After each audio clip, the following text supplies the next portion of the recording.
সিদ্ধ পুরুষ মাত্রই কি ইচ্ছা মৃত্যুর অধিকারী হয়? তারানাথ তান্ত্রিক কি আদৌ ফিরতে পারবেন? এই সকল প্রশ্নের উত্তর পাবেন আজকের এই গল্পে। নমস্কার শ্রোতা বন্ধুরা, অন্ধকারের গল্পকথার সাম্রাজ্যে আপনাদের সকলকে স্বাগত। আমাদের আজকের নিবেদন লেখক অভিষেক বন্দ্যোপাধ্যায়ের কলমে তারানাথ তান্ত্রিক ফ্যানফিকশন দেবাংশী। গল্পের সূত্রধার ও গল্প পাঠে শুভ। তারানাথের চরিত্রে পার্থ, অন্যান্য চরিত্রে কৌশিক, শ্রেয়শ্রী, সৃজন, দীপ্তিমান ও অর্পিতা। শুরু হতে চলেছে আজকের গল্প তারানাথ তান্ত্রিক ফ্যানফিকশন দেবাংশী।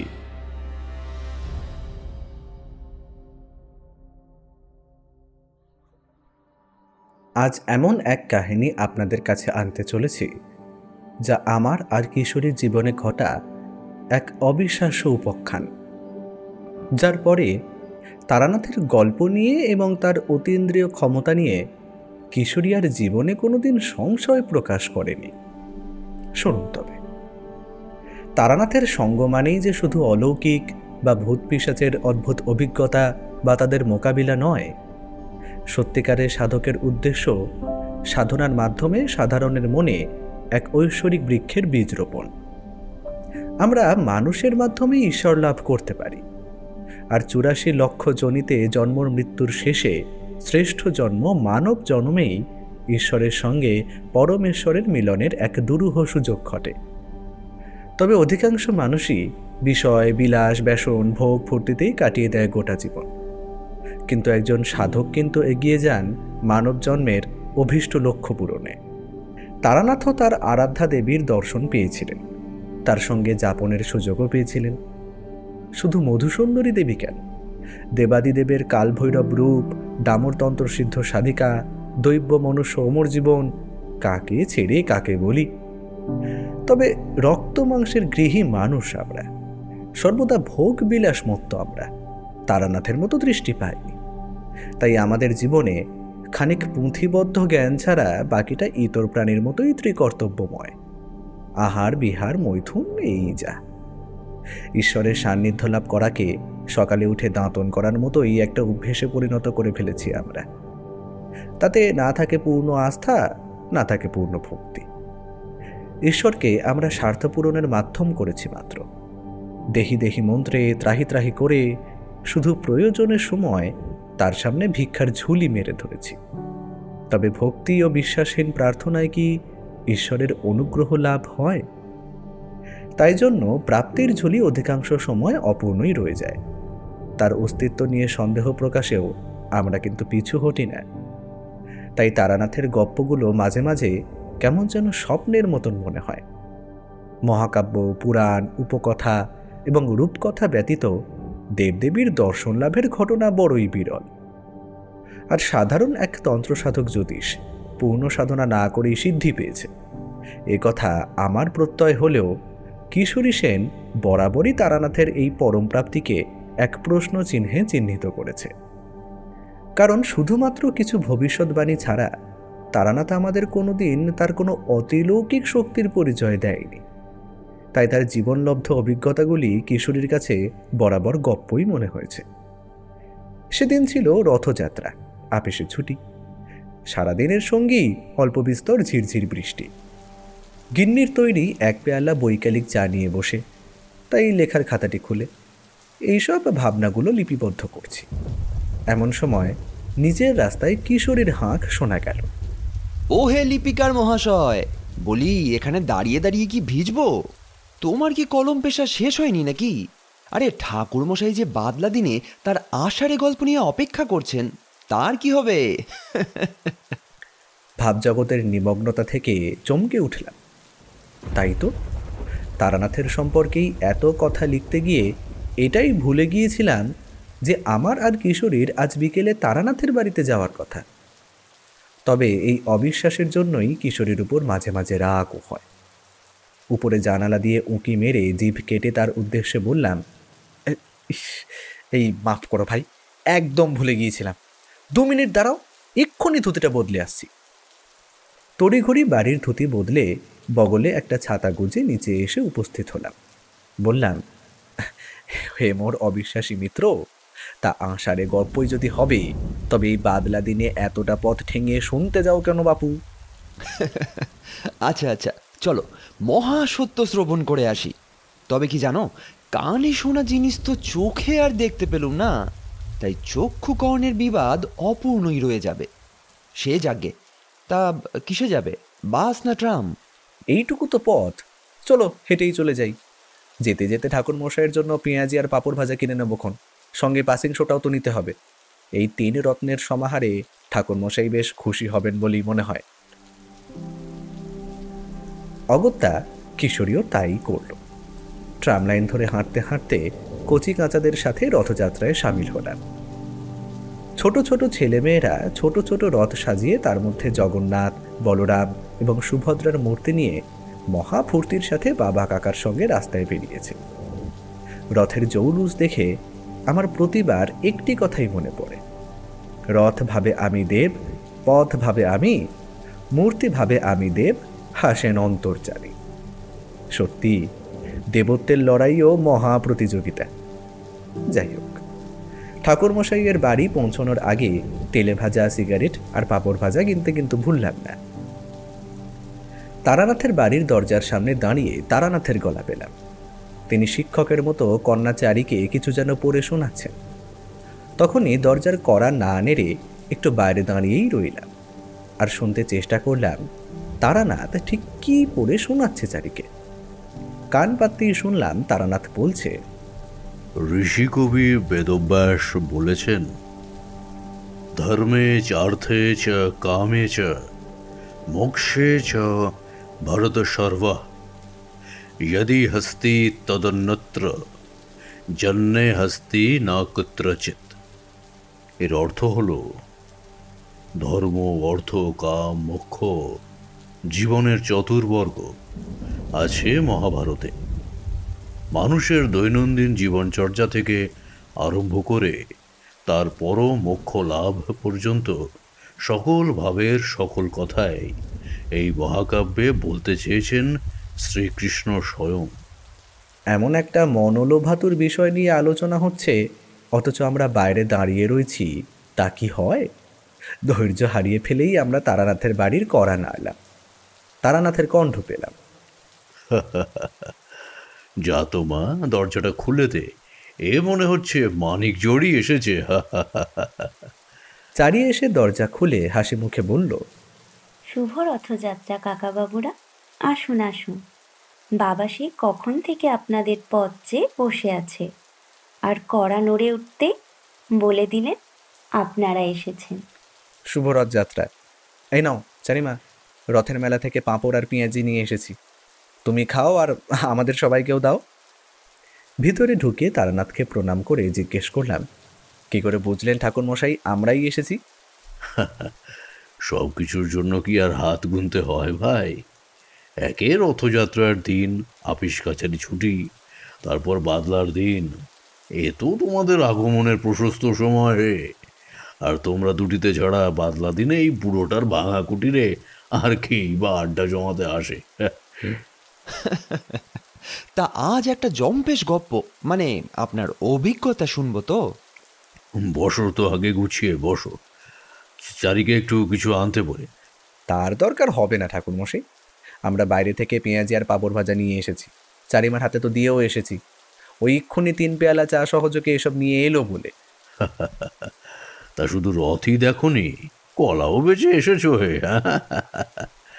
এই বলে খুব একচোট হাসলো তারানাথ, আমরাও সেই হাসিতে কণ্ঠ মেলালাম। ইতিমধ্যে চারি গরম গরম চা এবং রেকাবিতে পাঁপড় আর পেঁয়াজি নিয়ে এসেছে।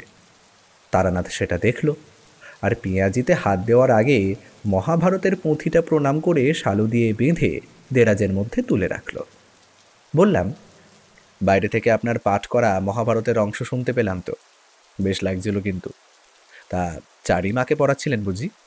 আরে না না, ওর কি এখন আর অধ্যয়নের বয়স আছে?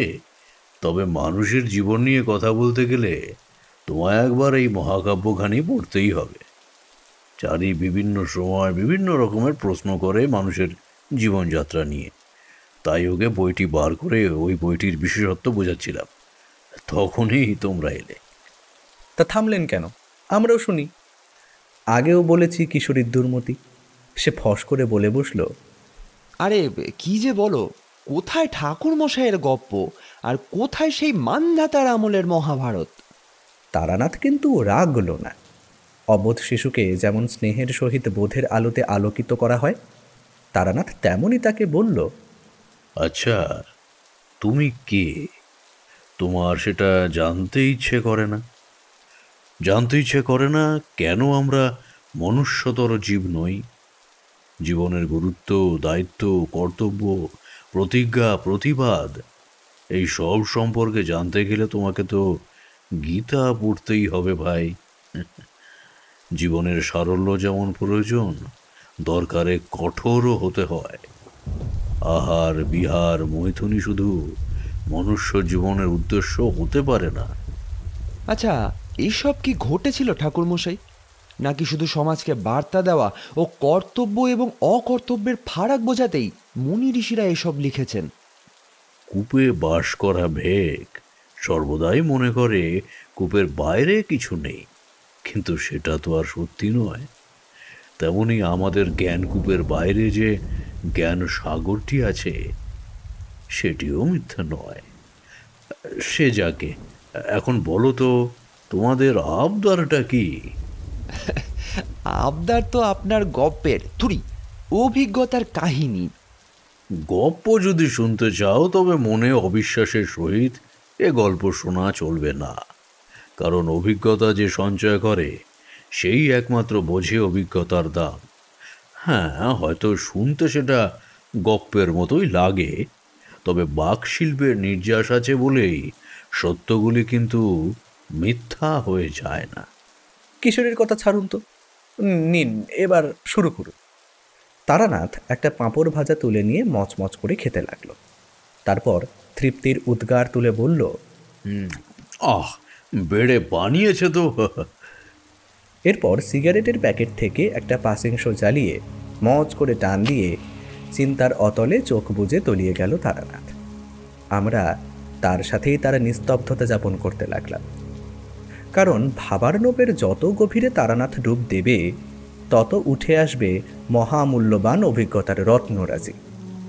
কিছুক্ষণ পরেই চোখ মেলে প্রশান্ত বদনে আমাদের দিকে চাইলেন তিনি। তারপর বললেন, আজ কিন্তু কোনো ভূত বা পিশাচের কাহিনী নেই হে। আমার যৌবনে সাধুসঙ্গ করার সময় বেশ কিছু অলৌকিক চমকপ্রদ অভিজ্ঞতা হয়েছিল। আজ কিন্তু সেটাই বলবো। বেশ দারুণ ব্যাপার তো, শুরু হোক তবে। ইচ্ছে মৃত্যু কথাটা শুনেছ? হ্যাঁ তো, মহাভারতে দেবব্রত অর্থাৎ পিতামহ ভীষ্ম, তিনিই তো স্বেচ্ছা মৃত্যুর বরদান পেয়েছিলেন। তার পিতাই তো তাকে এই বর প্রদান করেছিলেন।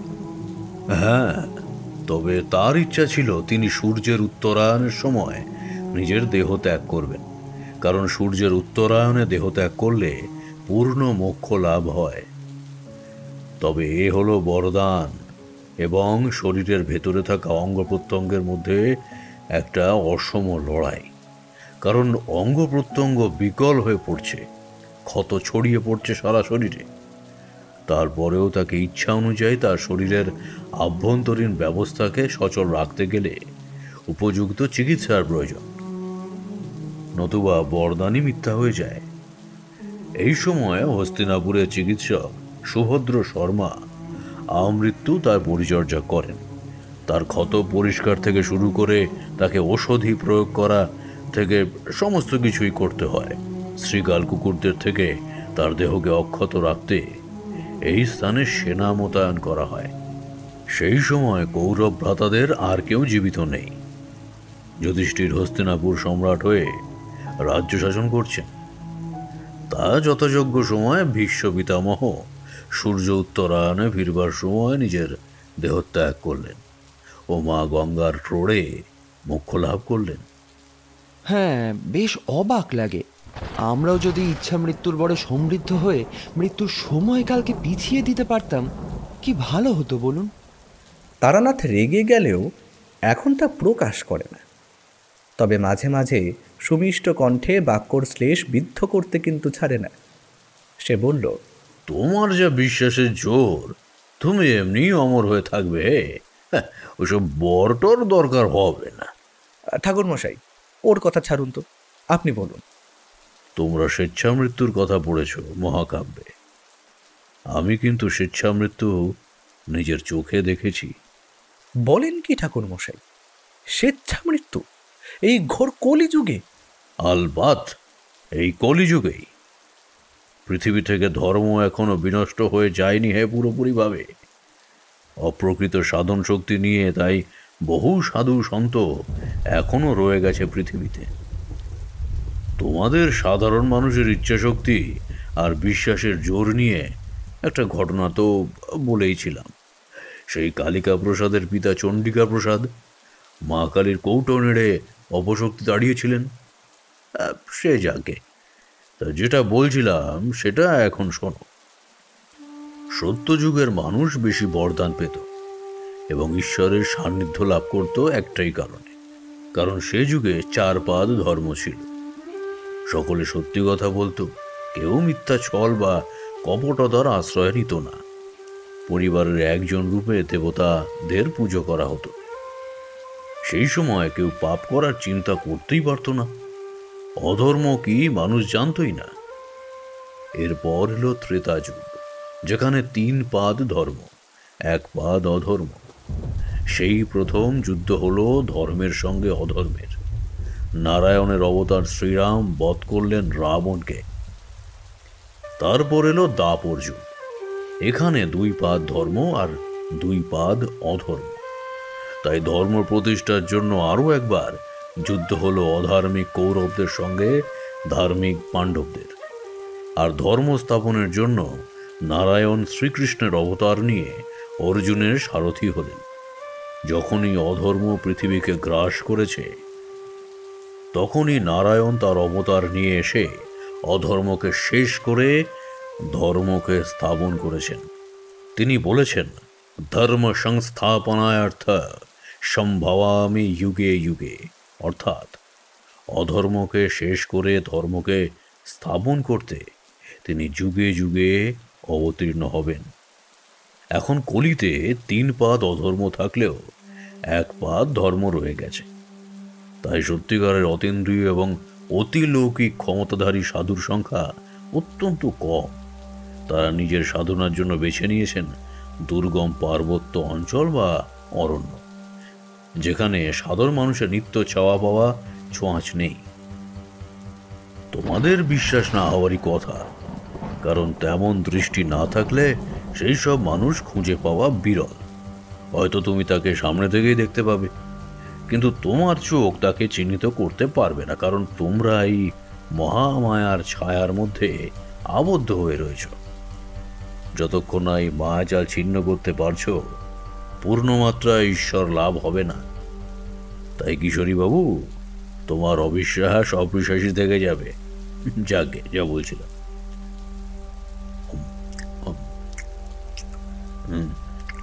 সাধু সঙ্গ করতে আমি শুধু গ্রামে গ্রামেই ঘুরিনি, ঘুরেছি ভারতবর্ষের বিভিন্ন জায়গায়।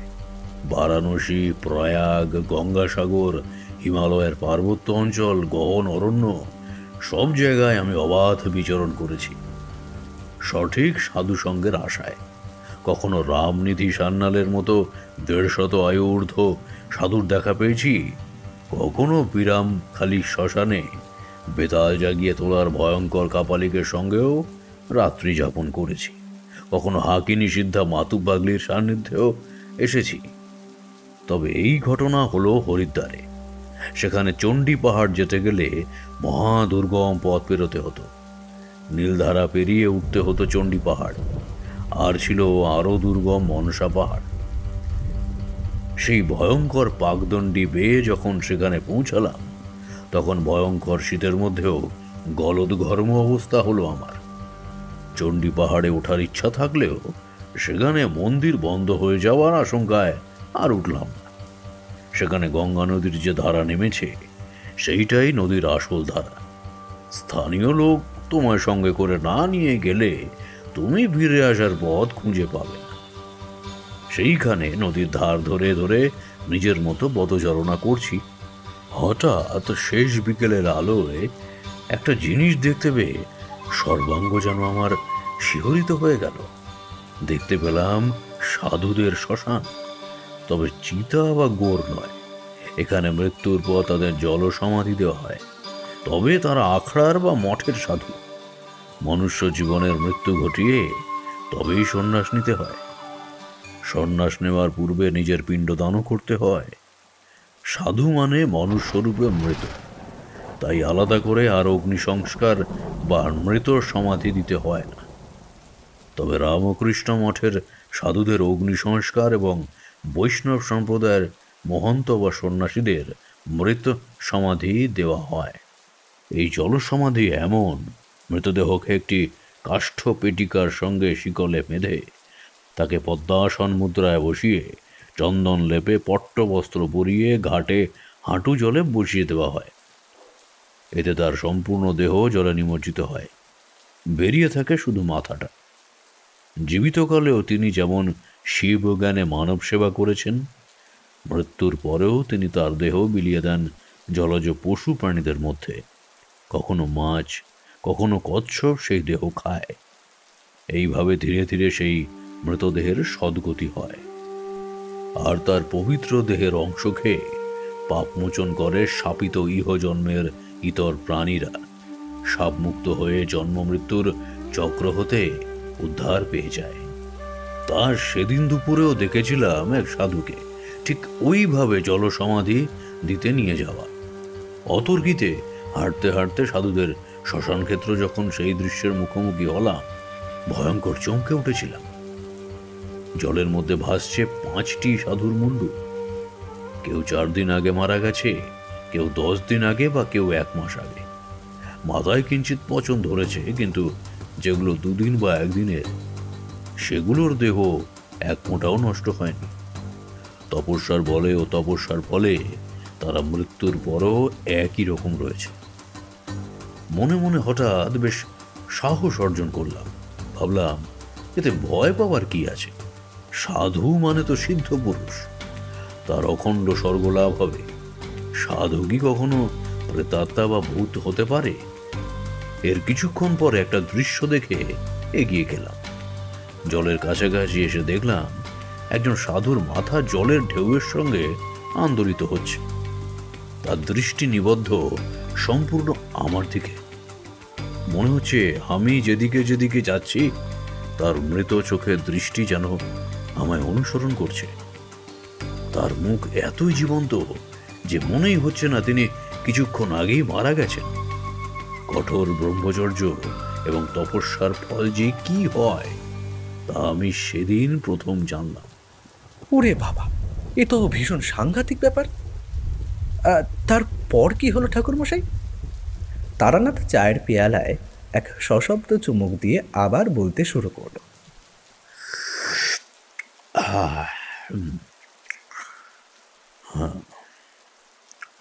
আতঙ্ক আমার আরো বাড়তে লাগলো যখন দেখলাম দুটি মৃত চোখ একদম জীবন্ত মানুষের মতো আমার দিকে তাকিয়ে রয়েছে। এ কিভাবে সম্ভব? 2 থেকে 3 দিন হয়ে যাওয়া মৃতদেহ, তার চোখের দৃষ্টি এমন জীবন্ত কি করে হয়? চোখের দৃষ্টির সাথে সাথে তার মাথার আন্দোলন একটা চিনচিনে ভয় ধরিয়ে দিচ্ছে আমার মনে। চোখটা বারবার সরিয়ে নিয়েও ক্রমাগত চোখ চলে যাচ্ছে সেই সাধুর মুখের দিকে। ধীরে ধীরে তার মুখভঙ্গি পরিবর্তিত হতে শুরু করেছে। এবার দেখলাম একটা সুনির্দিষ্ট কৌতুকময় হাসি যেন তার ঠোঁটের কোণায় ফুটে উঠছে। তার সাথে দেখলাম তার চোখের পলক উপর নিচ করছে। এ কি আমার চোখের ভুল? স্থান মাহাত্ম্যের উচ্চ মার্গীয় চিন্তায় আমি কি কোনো অন্য জগতে আচ্ছন্ন হয়ে পড়েছি? ভয় আমি চিৎকার করে উঠলাম, কে কে আপনি? এতক্ষণ তার মাথা নড়ছিল, চোখের পলক পড়ছিল। এবার আমায় ভয়ঙ্কর অবাক করে দিয়ে তার ঠোঁট দুটো পর্যন্ত নড়ে উঠল। ঠোঁট নেড়ে সে মৃতদেহ বলে উঠল, তারানাথ, ভয় পেলি নাকি? আমার তখন ভয়ে প্রস্তরবৎ অবস্থা। সাধুসঙ্গ লাভ করতে করতে আমি বহু ভয়ঙ্কর অভিজ্ঞতার সম্মুখীন হয়েছি, কিন্তু একজন মৃত মানুষ কথা বলছে এমন ভয়ঙ্কর ব্যাপার জীবনে কোনোদিনও পরিলক্ষিত হয়নি। কাঁপা কাঁপা কণ্ঠে তাকে বললাম, মানে আপনি আমার নাম জানেন? আপনি এভাবে? আমার ভয়টা সারা শরীরে ছড়িয়ে গেছে দেখে তিনি সুমিষ্ট কণ্ঠে আমাকে আশ্বাস দেওয়ার ভঙ্গিতে বললেন, ভয় পাস নে রে বাবা, সাধু কখনো প্রেত হতে পারে না। হ্যাঁ, কিছু ভণ্ড কাপালিক হয় ঠিকই, কিন্তু সিদ্ধ সাধু কখনো নয়। আয়, আমার কাছে আয়। তুই তো সাধক হবি, তোর ভয় কিসের? এই কথা আমার গ্রামের সেই সৌম্য সাধু আমাকে অনেক বছর আগে বলেছিলেন। আমার কপালে তন্ত্র সাধনার চিহ্ন আছে। আমি অবাক হয়ে গেলাম, উনি আমার নাম জানেন এবং আমি যে সাধক হব সেটাও জানেন। তার মানে কি দুর্বার ওনার ক্ষমতা! সাধনার ফলে কত ঐশ্বরিক শক্তি উনি লাভ করেছেন। ওনার কথায় ভয়টা কেটে গিয়ে আমি হাঁটু জলে নামলাম। তিনি তার একটা হাত বার করে নিলেন জলের ভিতর থেকে। সেই হাত পরিষ্কার পরিচ্ছন্ন, সেই তো শুভ্র। ওনার হাত স্পর্শ করে চমকে উঠলাম, ভীষণ চমকে উঠে বললাম, এ কি সাধু বাবা, আপনার তো মৃত্যু হয়নি, তাহলে জীবন্ত অবস্থায় কে আপনাকে এভাবে জলসমাধি দিয়ে গেল? আপনি কি ইচ্ছাপূর্বক উপবাস করে প্রাণ ত্যাগ করতে চাইছেন? উপবাস করে প্রাণ ত্যাগ করতে চাইলে সে তো গৃহেই বা আশ্রমেও করতে পারতাম। এখানে আসার তো দরকার হতো না। জীবিত যদি থাকতামই তাহলে ওরাই বা এখানে নিয়ে আসতো কেন? কিন্তু আপনি যে দিব্যি জীবিত আছেন বাবা। তার ইচ্ছে ছাড়া বিশ্বে জন্ম মৃত্যুর সময়কাল কেউ নির্ধারণ করতে পারে না। আর একমাত্র সাধনলব্ধ ক্ষমতার ইচ্ছাতেই জীবিত থাকা যায়। তখন জাগতিক নিয়মে তোমার শরীরের মৃত্যু হলেও তোমার সাধনা লব্ধ করার ইচ্ছা ফের তোমাকে জীবিত করে তুলবে। তবে এ ঘটনা তুমি সাধারণত দেখতে পাবে না। লাখে হয়তো একটা ঘটনা এমন হয়, যেমন অগ্নি সংস্কারের সময় হঠাৎ কারোর হৃদযন্ত্রের ক্রিয়া শুরু হয়ে যায়। গৃহী মানুষ হলে সেটা সম্পূর্ণ ভগবানের ইচ্ছে। আমার দেহটা নিয়েও ভগবান কিছুদিন মৃত্যুলীলা খেলেছিলেন। তারপর হয়তো আমার সাধনা লব্ধর ইচ্ছা শক্তি আমাকে ফের ফিরিয়ে এনেছে।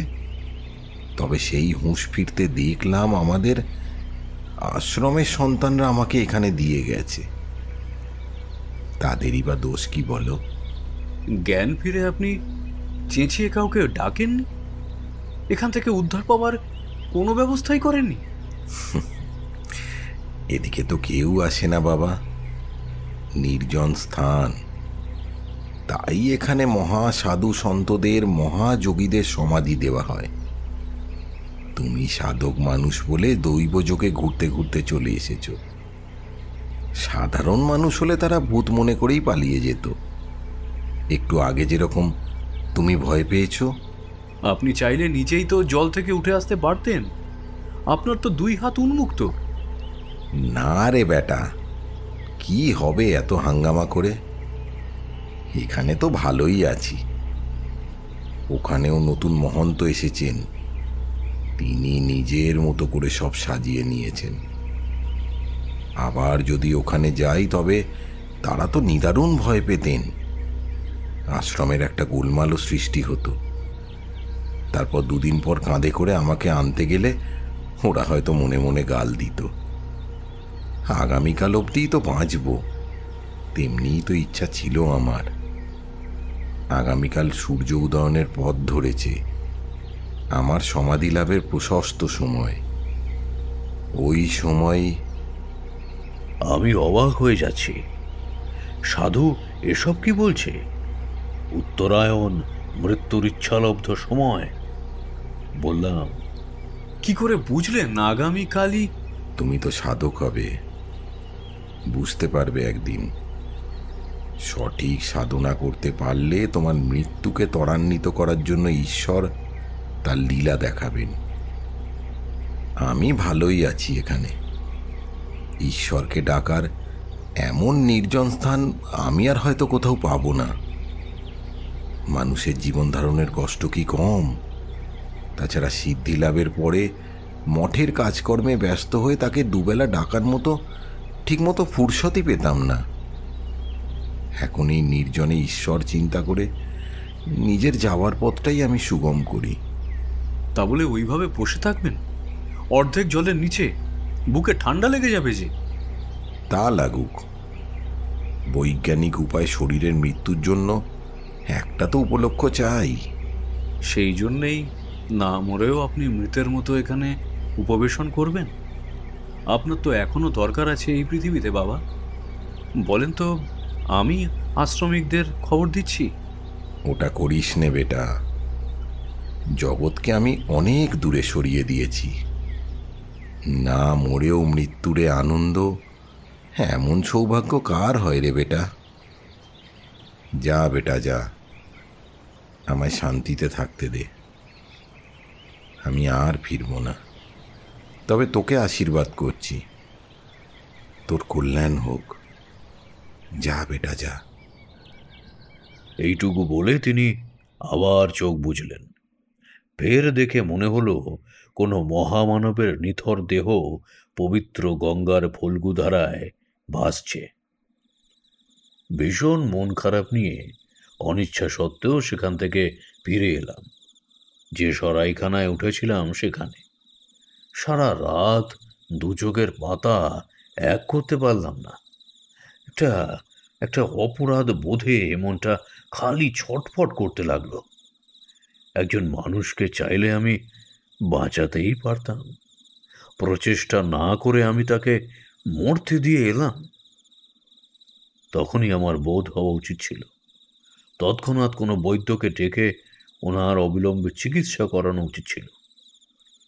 কিশোরীর মতো অবিশ্বাসী না হলেও এই স্বেচ্ছা মরণের ব্যাপারটা মেনে নিতে আমার বেশ অসুবিধাই হচ্ছিল, কারণ তখনও আমি সেইভাবে সাধনা শুরু করিনি। তো সাধনালব্ধ জ্ঞান আমার ছিল না। তখনও বুঝতে পারিনি যে এই বিশ্ব ব্রহ্মাণ্ডের আনাচে কানাচে কত কিছু ঘটে চলেছে, যা অতি লৌকিক, যা ব্যাখ্যাহীন। একমাত্র তন্ত্র জ্ঞান ছাড়া তাকে বোঝা সম্ভব নয়। শেষ রাতে মনে মনে ঠিক করে নিলাম যে ওনার জীবন রক্ষা আমি করবই। আমি উঠেছিলাম যে সরাইখানায়, তার পাশেই ডাক্তার মণিমোহন পন্থের বাড়ি সমেত ডাক্তারখানা। ভোর হতে না হতেই তার কাছে ছুটে গেলাম। সেখানে গিয়ে তাকে সব কিছু জানাতে প্রথমটা তিনি চমকে উঠলেন, বিশ্বাসও করতে চাইছিলেন না। তারপরে কালকে সন্ধ্যার পুরো ঘটনাটা ওনাকে খুলে বলার পর তিনি বললেন, এই তো অপরাধ। একজন জীবিত মানুষকে আমরা এভাবে মরতে দিতে পারি না। আর তৎক্ষণাৎ তার ওষুধের বাক্স নিয়ে আমার সঙ্গে যেতে রাজি হলেন। আন্দাজে আন্দাজে দুজনে পথ খুঁজে একসময় সেই জায়গায় গিয়ে পৌঁছলাম। দেখলাম তখনও সেই 5টি সাধুর মুন্ডু কণ্ঠ অবধি ভেসে আছে। সূর্যের আলো ধীরে ধীরে তীক্ষ্ণ হচ্ছে। আমি দূর থেকে মণিমোহন বাবুকে সেই জীবিত সাধুর দিকে অঙ্গুলি নির্দেশ করে দেখিয়ে দিলাম। তিনি দ্রুত বেগে জলের দিকে ধাবিত হলেন। আমি চললাম তার পিছনে পিছনে। আমাদের দেখতে পেয়ে সেই সাধু আমাদের দিকে একবার আঙুল তুললেন, যেন তৎক্ষণাৎ সেখান থেকে চলে যেতে বলছেন। তারপর আঙুল তুললেন সূর্যের দিকে। আমার মনে হলো তিনি সূর্যের দিকে তাকিয়ে উত্তরায়ণের সংকেত দেখালেন। ঠিক তারপরেই তার মুখ ঝুলে পড়ল। তার উত্থিত হাত নেমে তলিয়ে গেল অর্ধেক জলে। ডাক্তারবাবু হাঁটু জলে নেমে তার হাত ধরলেন, পরীক্ষা করে বললেন, না, ইনি এক্ষুনি মারা গেলেন। আমি অভিভূত হয়ে নিশ্চল এক পাথরের মতো দাঁড়িয়ে রইলাম আর পরিব্রাজক জীবনের ঝুলিতে পুরে নিলাম এক অবিস্মরণীয় অভিজ্ঞতা। তারানাথ থামলেন। সারা ঘরে পিন পতন নৈশব্দ। এই রকম অত্যাশ্চর্য কাহিনীর বহিঃপ্রকাশ তারানাথ আজ পর্যন্ত আমাদের কাছে করেনি। আজ মনে হলো শ্রোতা হিসেবে আমরা বেশ পোক্ত এবং সাবালক হয়ে উঠেছি বলেই এই নিদারুণ কাহিনীর অবতারণা। হঠাৎ কিশোরী বলে উঠল, কাকতালীয় ব্যাপার হয়তো, আজকের যুগে ইচ্ছা মৃত্যু। তারানাথ কিশোরীর কথার কোনো প্রতিক্রিয়া দিল না। কেমন যেন গম্ভীর হয়ে বসে রয়েছে, যেন ভাবের সেই সাম্রাজ্য থেকে তিনি বের হতেই পারছেন না। আমি ডাকলাম, কি হলো ঠাকুরমশাই? কোনো সাড়া নেই। আবার ডাকলাম, ও ঠাকুরমশাই, ঠাকুরমশাই কি হলো? কিশোরীও এবার ভয়ঙ্কর আশ্চর্য হয়ে গেল। দুজনে তাকে ঠেলে ডাকলাম ঠাকুরমশাই বলে। তারপরেই যা হলো, আমাদের মাথায় একেবারে আকাশ ভেঙে পড়ল। তারানাথের নিথর দেহটা বসা অবস্থায় মাটিতে পড়ে গেল, আর ঠিক ব্রহ্মতালু ফেটে তাজা রক্ত ছড়িয়ে পড়ল মাটিতে। ভীষণ চমকে উঠে আমরা তাকে ধরে ঝাঁকাতে লাগলাম। তারপর আমরা তার হাত ধরে দেখলাম হাত সম্পূর্ণ ঠান্ডা। বুকে কান পাতলাম, কোনো হৃদস্পন্দন নেই। যে লোকটা 2 মুহূর্ত আগে আমাদের সঙ্গে এত গল্প করল, যে লোকটা গত 2 বছর ধরে আমাদের এত অভিজ্ঞতার ঝুলি উপুর করে গেল, সেই লোকটা 1 মুহূর্তের ব্যবধানে কি করে এইভাবে চলে যেতে পারে? পাগলের মতো আমরা ডাকতে লাগলাম, ঠাকুরমশাই, ঠাকুরমশাই উঠুন, একবারটি আমাদের দিকে ফিরে যান। ঠাকুরমশাই, কি হলো আপনার? চারিমা, চারিমা শীঘ্রই এদিকে এসো। ঠাকুরমশাই, ঠাকুরমশাই। হাউ হাউ করে কেঁদে উঠলাম আমরা। কিশোরী বিলাপ করতে করতে বলল, আপনি মহান, আমি আর আপনার কোনো কথা অবিশ্বাস করব না ঠাকুরমশাই। এভাবে আমাদের ফেলে আপনি চলে যেতে পারেন না। দোহাই আপনার, একটিবার উঠুন ঠাকুরমশাই। কি করব? ডাক্তার ডাকবো? কোনো কর্তব্যই তো স্থির করতে পারছি না। রাত্রি ঝিরঝিরে বৃষ্টি উপেক্ষা করে এখন একটা বিরাট বজ্রবিদ্যুতের ডাক শুনতে পাচ্ছি আকাশ থেকে। বজ্রবিদ্যুৎ সমেত একটা বিরাট ঝড় বৃষ্টি গ্রাস করে নিতে আসছে গোটা পৃথিবীকে। তারানাথের ঘর ছেড়ে ডাক্তার ডাকতে যাব? আকাশ ভেঙে ভয়ঙ্কর বৃষ্টি শুরু হলো। সেই সঙ্গে শুরু হলো মুহুর্মুহু বজ্রপাত। থমকে দাঁড়িয়ে পড়লাম। ভয়ঙ্কর হাওয়াময় শক্তিশালী এক ঝড় যেন পৃথিবীর সমস্ত কিছু উড়িয়ে নিয়ে যেতে চাইছে। তার গর্জনে সমস্ত কিছু দুলছে। তারানাথের ঘরে জ্বলতে থাকা তেলের প্রদীপ নিমেষে নির্বাপিত হলো। ঘর ভরে গেল নিকষ কালো আঁধারে। তখনই বাইরে বিদ্যুৎ ঝলকের মতো আলোয় দেখলাম তারানাথের মাথার সামনে একজোড়া নুপুর পরা আলতা রাঙা শ্বেত শুভ্র পা। ভয়ানক চমকে উঠলাম। আর তারপরে বিদ্যুতের আলো স্পর্শ করে গেল সেই নারীর মুখমণ্ডল। একটু ধাতস্থ হয়ে ফের বৈদ্যুতিক চমক প্রভায় দেখলাম চারি চারি এসে দাঁড়িয়েছে তারানাথের মাথার সামনে। কিশোরী চিৎকার করে উঠল, চারিমা, ডাক্তার ডাকতে হবে, ঠাকুরমশাই বোধ হয় আর। তারপর তাকিয়ে দেখলাম কিশোরী স্নায়ুর চাপ রাখতে না পেরে জ্ঞান হারিয়ে লুটিয়ে পড়ল। কোন দিকে যাব? পাশের ঘটিতে থাকা জল দিয়ে তার মুখে ছিটিয়ে দিতে লাগলাম। চৈতন্য ফিরে কিশোরী ধীরে ধীরে উঠে বসল। তারপর বলল, অশ্বিনী, আমি কিছু দেখতে পাচ্ছি না কেন ভাই? ঠাকুরমশাই, আমি অন্ধ হয়ে গেছি। আমি আমি অন্ধ হয়ে গেছি ঠাকুরমশাই।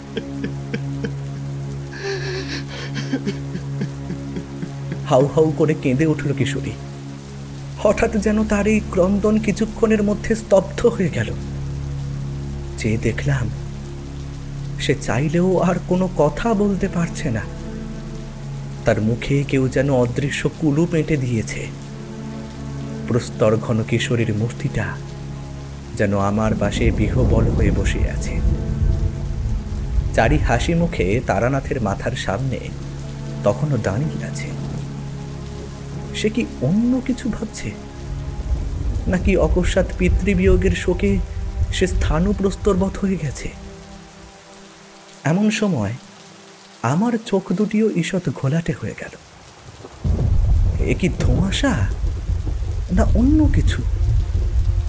সবকিছু আবছা মনে হতে লাগলো।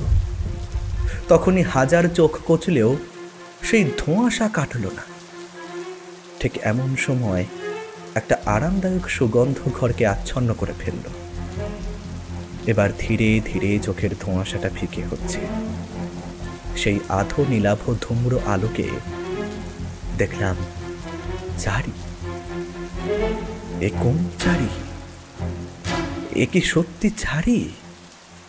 তার দুগ্ধ শুভ্র গাত্রবর্ণ, শালঙ্কারা, তার রূপে চোখ ধাঁধিয়ে যাচ্ছে। এ যেন চারির রূপে স্বর্গীয় কোনো দেবী। তারানাথের কাছে শুনেছিলাম চারি দেবাংশী। তাহলে ইনি কি সেই মধুসুন্দরী দেবী? জীবনে অনেক পুণ্য করলে দেবী দর্শন হয় শুনেছি। তখন আর পুণ্যের হিসেব করার সময় ছিল না, কারণ স্তব্ধ হয়ে চারির দেবী রূপকে অবলোকন করছিলাম। বুঝলাম কিশোরীর অবিশ্বাস তাকে এই দৃশ্য দেখতে দিল না, তাই তার এই হঠাৎ অন্ধত্ব। দু চোখ ভরে দেখলাম সেই দেবী এবার পা মুড়িয়ে তারানাথের মাথার সামনে বসলেন।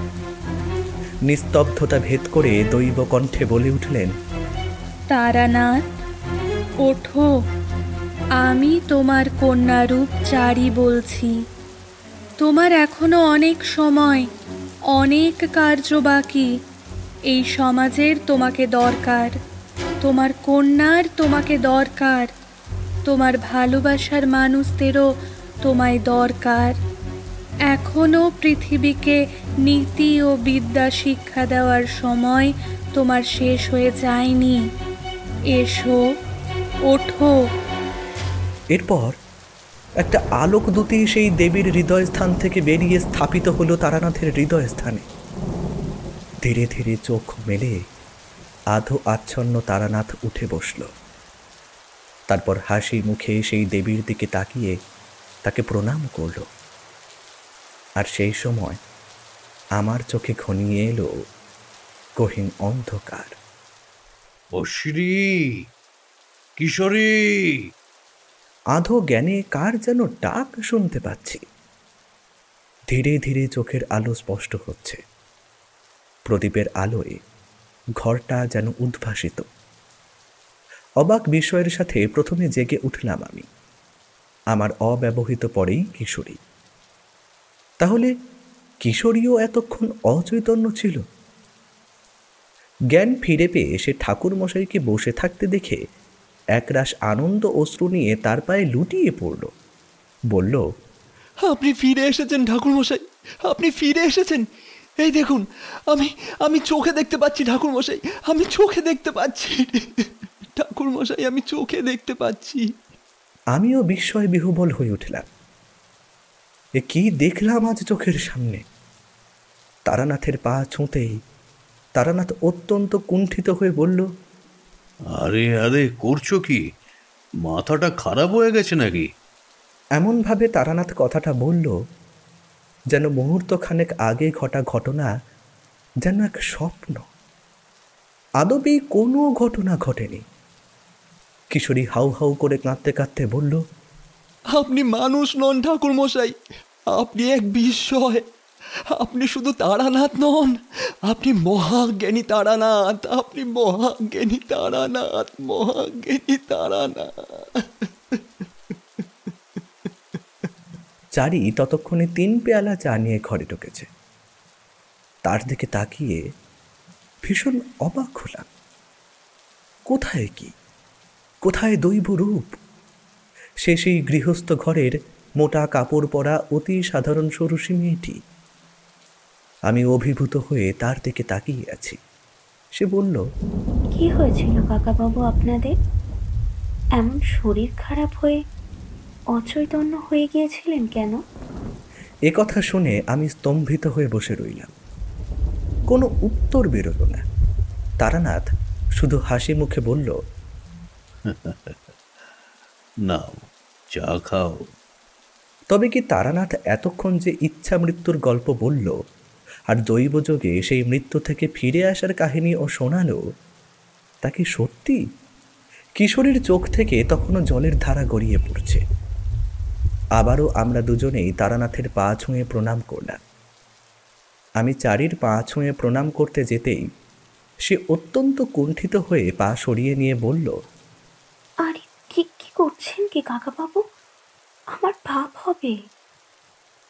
সেদিন আর তারানাথের বাড়িতে বেশিক্ষণ থাকতে পারিনি। আজও সময় পেলে এই কথা মনে এলে ভাবি, সেদিন কি তারানাথের সত্যিই মৃত্যু ঘটেছিল, নাকি তারানাথ ইচ্ছে করে তার কোনো অতীন্দ্রিয় অলৌকিক ক্ষমতা আমাদের প্রদর্শন করেছিল? কারণ বাড়ি থেকে বেরিয়ে আসার আগে বিস্ময়ে কৌতূহলে আমি আরও একবার তারানাথের দিকে পেছন ফিরে তাকিয়েছিলাম। তারানাথ ও চারি আমাদের দিকে তাকিয়ে এক রহস্যভরা হাসি মিটিমিটি হাসছিল।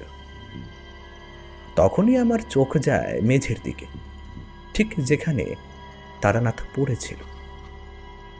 সেখানে তখনও চকচক করছে তাজা লাল টকটকে রক্ত।